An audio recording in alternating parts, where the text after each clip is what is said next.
ಇವತ್ತಿನ ವಿಷಯ ಬಂದು ಮದುವೆ.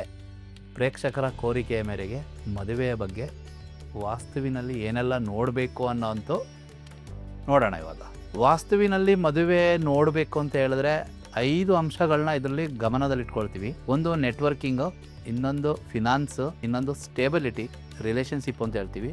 ನೋಡಿ, ಮದುವೆ ಆಗಬೇಕು ಅಂತ ಹೇಳಿದಾಗ ಸಾಮಾನ್ಯವಾಗಿ ಎಲ್ಲ ಜನರುಗಳು ಯಾವ ರೀತಿ ಮಾತಾಡ್ತಾರೆ, ನನಗೆ ಯಾರು ಹುಡುಗ ತೋರಿಸ್ತಾ ಇಲ್ಲ ನನಗೆ ಹುಡುಗಿ ತೋರಿಸ್ತಾ ಇಲ್ಲ ಅಂತೇಳಿ ಮಾತಾಡ್ತಾರೆ. ಸೊ ತೋರಿಸ್ತಾ ಇಲ್ಲ ಈ ವರ್ಡ್ ಬಂದು ನೆಟ್ವರ್ಕಿಂಗ್ ಬರುತ್ತೆ. ವಾಸ್ತುವಿನಲ್ಲಿ ನೆಟ್ವರ್ಕಿಂಗ್ ಕನೆಕ್ಷನ್ಸ್ ಈಸ್ಟ್ ಡೈರೆಕ್ಷನಲ್ಲಿ ಬರುತ್ತೆ. ಈಸ್ಟ್ ಡೈರೆಕ್ಷನಲ್ಲಿ ಏನಾದರೆ ಫಾಲ್ಟ್ ಇತ್ತು ಅಂತ ಹೇಳಿದ್ರೆ ನಿಮಗೆ ಕಮ್ಯುನಿಕೇಷನ್ಸ್ ನೆಟ್ವರ್ಕಿಂಗು ಎಲ್ಲೂ ಆಗಲಿಕ್ಕೆ ಸಾಧ್ಯ ಇಲ್ಲ. ಸಪೋಸ್ ಆಯ್ತಪ್ಪ, ನಮಗೆ ನೆಟ್ವರ್ಕು ಚೆನ್ನಾಗಾಗಿದೆ, ನಮಗೆ ಹುಡುಗ ಹುಡುಗಿ ಸಂಬಂಧಗಳನ್ನ ತೋರಿಸ್ತಾ ಇದ್ದಾರೆ, ಫ್ರೆಂಡ್ ಸರ್ಕಲ್ ಎಲ್ಲ ಸಪೋರ್ಟ್ ಮಾಡ್ತಾ ಇದ್ದಾರೆ, ರಿಲೇಷನ್ ಸಪೋರ್ಟ್ ಮಾಡ್ತಿದ್ದಾರೆ ತೋರಿಸ್ಲಿಕ್ಕೆ, ಅಲ್ಲಿ ಹುಡುಗ ಇದ್ದಾನೆ ಇಲ್ಲಿ ಹುಡುಗಿ ಇದ್ದಾನೆ ಅಂತೇಳಿ. ಕೊನೆಯದಾಗಿ ಎರಡನೇದಾಗಿ ಎಲ್ಲಿ ಬರುತ್ತೆ ಅಂತ ಹೇಳಿದ್ರೆ, ಹುಡುಗಿ ಚೆನ್ನಾಗಿದ್ದಾಳ ಇಲ್ಲ ಹುಡುಗ ಚೆನ್ನಾಗಿದ್ದಾನ. ಸೊ ಎಲ್ಲ ಬಯಸೋದೇನು ಚೆನ್ನಾಗಿರಬೇಕು ಅಂತ. What is the meaning of ಚೆನ್ನಾಗಿರಬೇಕು? ಚೆನ್ನಾಗಿರಬೇಕು ಅಂತ ಹೇಳಿದ್ದೆ ಅವನ ಹತ್ರ ದುಡ್ಡಿರಬೇಕು ಇಲ್ಲ ಅವಳ ಹತ್ರ ದುಡ್ಡಿರಬೇಕು. ದುಡ್ಡಿಲ್ಲ ಅಂದರೆ ಯಾರೂ ಲೈಫಲ್ಲಿ ಚೆನ್ನಾಗಿರೋಕ್ಕೆ ಸಾಧ್ಯನೇ ಇಲ್ಲ.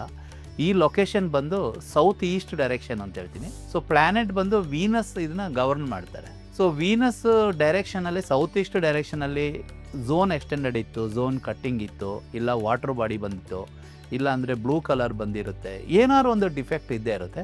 ಆವಾಗ್ಲೂ ಕೂಡ ನಿಮಗೆ ಮ್ಯಾರೇಜ್ ಡಿಲೇ ಆಗುವ ಸಂಭಾವನೆಗಳು ಹೆಚ್ಚಿದೆ. ಕಾರಣ ಯಾಕೆ ಅಂತ ಹೇಳಿದ್ರೆ, ನೀವಲ್ಲಿ ಬ್ಯೂಟಿ ನೋಡ್ಲಿಕ್ಕೆ ಆಗ್ತಾ ಇಲ್ಲ, ಅಂದ ನೋಡ್ಲಿಕ್ಕೆ ಆಗ್ತಾ ಇಲ್ಲ, ಇಟ್ ಮೀನ್ಸ್ ಮನಿ ನೋಡ್ಲಿಕ್ಕೆ ಆಗ್ತಾ ಇಲ್ಲ. ಇನ್ನೊಂದು ಏನಾಗುತ್ತೆ ಅಂತ ಹೇಳಿದ್ರೆ, ಸ್ಟೇಬಿಲಿಟಿಯಿಂದ ಹುಡುಕ್ತೀವಿ. ಹುಡುಗ ಸ್ಟೇಬಲ್ ಆಗಿದ್ದಾನಾ, ಅವನ ಪರಿವಾರ ಸ್ಟೇಬಲ್ ಆಗಿದೆಯಾ, ಇಲ್ಲ ಹುಡುಗಿ ಸ್ಟೇಬಲ್ ಆಗಿದ್ದಾಳಾ, ಒಳ್ಳೆ ಜಾಬಲ್ಲಿದ್ದಾರಾ, ಇದನ್ನು ಎಲ್ಲ ಆಯಾಮದಿಂದ ಚೆಕ್ ಮಾಡಬೇಕು ಅಂತ ಹೇಳಿದ್ರೆ south west direction. South west ಡೈರೆಕ್ಷನ್ನು ನಾನು ಮೊದಲ ವೀಡಿಯೋದಲ್ಲೆಲ್ಲ ಸುಮಾರು ಸಾರಿ ಹೇಳಿದ್ದೀನಿ, ಮನುಷ್ಯನ 80% ಪ್ರಾಬ್ಲಮ್ಗಳಿಗೆ ಸೌತ್ ವೆಸ್ಟ್ ರೆಪ್ರೆಸೆಂಟ್ ಆಗಿರುತ್ತೆ. ಈ ದಿಕ್ಕಿನಲ್ಲಿ ಏನಾದರೆ ಪ್ರಾಬ್ಲಮ್ ಇತ್ತು, ರೆಡ್ ಕಲರ್ ಇರುತ್ತೆ, ಇಲ್ಲ ಗ್ರೀನ್ ಕಲರ್ ಇರುತ್ತೆ, ಇಲ್ಲ ಬ್ಲೂ ಕಲರ್ ಇರುತ್ತೆ, ಇಲ್ಲ ಟಾಯ್ಲೆಟ್ ಇರುತ್ತೆ. ಕೆಲವರು ಸಾಮಾನ್ಯವಾಗಿ ನಾನು ನೋಡಿದ ಮಟ್ಟಿಗೆ ಒಂದು 60% ಮನೇಲಿ ಕಿಚನ್ ಇರುತ್ತೆ. ಇದೆಲ್ಲ ಕಾರಣಗಳಿಂದ ಏನು ನಿಮ್ಮ ಮದುವೆಗಳು ವಿಳಂಬ ಆಗಲಿಕ್ಕೆ ಸಾಧ್ಯ ಇದೆ. ಎಷ್ಟೋ ಜನ ಹೇಳ್ತಾರೆ, ಎಲ್ಲ ಹುಡುಗ ಹುಡುಗಿ ಸೆಟ್ ಆಯಿತು, ದುಡ್ಡಿದೆ, ನೆಟ್ವರ್ಕಿಂಗ್ ಇದೆ, ಅವ್ರು ಪರವಾಗಿಲ್ಲ, ಫ್ಯಾಮಿಲಿ ಚೆನ್ನಾಗಿದ್ದಾರೆ, ನಮಗೆ ಯಾರೂ ಸಪೋರ್ಟ್ ಮಾಡ್ತಾ ಇಲ್ಲ ಅಂತ. ಸಪೋರ್ಟ್ ಮೀನ್ಸ್ ಏನು? ಅಟ್ರ್ಯಾಕ್ಷನ್ನು, ಸಪೋರ್ಟು, ಒಬ್ಬರಿಂದ ಒಬ್ಬರಿಗೆ ಅದು ಸಪೋರ್ಟ್. ಹುಡುಗ ಹುಡುಗಿಗೆ ಒಂದು ವೈಬ್ ಬರಲಿಲ್ಲ ಅಂತೇಳಿದ್ರೆ ಮ್ಯಾರೇಜ್ ಆಗೋಕ್ಕೋ ಚಾನ್ಸು ತುಂಬ ಕಮ್ಮಿ. ಇನ್ನೊಂದು ನಾರ್ತ್ ಡೈರೆಕ್ಷನ್ ಇದೆ, ಇದು ಅವಕಾಶಗಳನ್ನ ಒದಗಿಸಿ ಕೊಡುತ್ತೆ. ಯಾವುದೇ ಒಂದು ಆ್ಯಪಲ್ಲಿ ನೀವು ಹುಡುಗಂದು ಹುಡುಗಿದು ಡೇಟ್ ಆಫ್ ಬರ್ತನ್ನ ಹೊಡೆದ್ರೆ ಕುಂಡಲಿ ಬರುತ್ತೆ. ಆ ಕುಂಡಲಿಯಲ್ಲಿ ಫಸ್ಟ್ ಹೌಸಲ್ಲಿ ನಿಮ್ಮದು ಯಾವುದು ರಾಶಿ ಇರುತ್ತೆ ಅದೇ ರಾಶಿನ ಹುಡುಗ ಹುಡುಗಿನ ಹುಡುಕೊಳ್ಳಿ. ಇಲ್ಲ ಅಂತ ಹೇಳಿದ್ರೆ ಸೆಕೆಂಡ್ ಹೌಸಲ್ಲಿ ಯಾವ ರಾಶಿ ಇರುತ್ತೆ ಅದೇ ರಾಶಿ ಹುಡುಗ ಹುಡುಗಿನ ಹುಡುಕೊಳ್ಳಿ. ಇಲ್ಲ ಅಂತ ಹೇಳಿದ್ರೆ 7th ಹೌಸಲ್ಲಿ ಯಾವ ರಾಶಿ ಇರುತ್ತೆ ಆ ರಾಶಿಯ ಹುಡುಗ ಹುಡುಗಿನ ಹುಡುಕೊಳ್ಳಿ.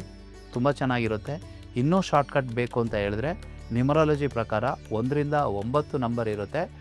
1, 2, 3, 9 ನಂಬರು ಇವರು ಗುಡ್ ಫ್ರೆಂಡು. 4, 6, 7, 8 ಇವರು ಒಂದು ಫ್ರೆಂಡು. ಯಾವ ಫ್ರೆಂಡ್ ಕನ್ಫಿಗರೇಷನ್ಸ್ ಇರುತ್ತೆ ಅವರಿಂದ ಅವ್ರನ್ನ ಮದುವೆ ಹಾಕ್ಕೊಂಡ್ರೆ ವೈಬು ಚೆನ್ನಾಗಿರುತ್ತೆ. ಆಪೋನೆಂಟಲ್ಲಿ ಮದುವೆ ಆಯಿತು ಅಂತಂದರೆ ಯಾವಾಗಲೂ ಅವ್ರು ಜಗಳಾಡ್ಕೊಂಡೇ ಇರ್ತಾರೆ ಮನೇಲಿ. ಮದುವೆ ಆಗೋಕ್ಕೆ ಮೊದಲು ಮನಸ್ಸು ಬೇಕು. ಬೆಸ್ಟ್ ಏಜು ಮ್ಯಾರೇಜ್ ಆಗೋಕ್ಕೆ ಅಂದರೆ 21 ರಿಂದ 27 ಒಳಗೆ ಮ್ಯಾರೇಜ್ ಆದರೆ ಒಳ್ಳೆಯದು. ಯಾಕೆ ಅಂತ ಹೇಳಿದ್ರೆ ಆಮೇಲೆ ಮ್ಯಾರೇಜ್ ಆಗೋಕ್ಕೆ ಹೋಗ್ತೀವಿ ಅಂದರೂ ಪ್ಲ್ಯಾನೆಟ್ರಿ ಪೊಸಿಷನ್ಸ್ಗಳು ಡಿಲೇ ಮಾಡುತ್ತೆ. ಯಾಕೆ ಅಂತ ಹೇಳಿದ್ರೆ ಹಾರ್ಮೋನಿಯಸು ಲೇಡೀಸಲ್ಲಿ ರೀಪ್ರೊಡಕ್ಟಿವ್ ಸಿಸ್ಟಮ್ಸ್ ಕೂಡ ಡಿಲೇ ಆಗ್ಬೋದು, ಮಕ್ಕಳು ವಿಳಂಬವಾಗಿ ಆಗ್ಬೋದು. ಇದೆಲ್ಲ ಕಾರಣದಿಂದ ಬೇಗ ಮದುವೆ ಆಗಲಿಕ್ಕೆ ತಾವುಗಳು ಪ್ರಯತ್ನ ಪಡಬೇಕು. ಇಲ್ಲ ಮದುವೆ ಆಗೋದಿಲ್ಲ, ನಾನು ಹಾಗೆ ಇರ್ತೀನಿ ಹೀಗೆ ಇರ್ತೀನಿ ಅಂದರೆ ಅವರವರ ಭಾವಕ್ಕೆ ಬಿಟ್ಟಿದ್ದು. ಸೊ ಮ್ಯಾರೇಜ್ ಇದು ಪ್ರಕೃತಿಯ ಒಂದು ನಿಯಮ, ಅರ್ಧಾಂಗಿ ಅಂತ ಹೇಳ್ತೀವಿ. ನನ್ನ ಭಾವನೆಗೆ ಅವರು ಸ್ಪಂದಿಸ್ತಾರೆ, ಅವರ ಭಾವನೆಗೆ ನಾನು ಸ್ಪಂದಿಸ್ತೀನಿ.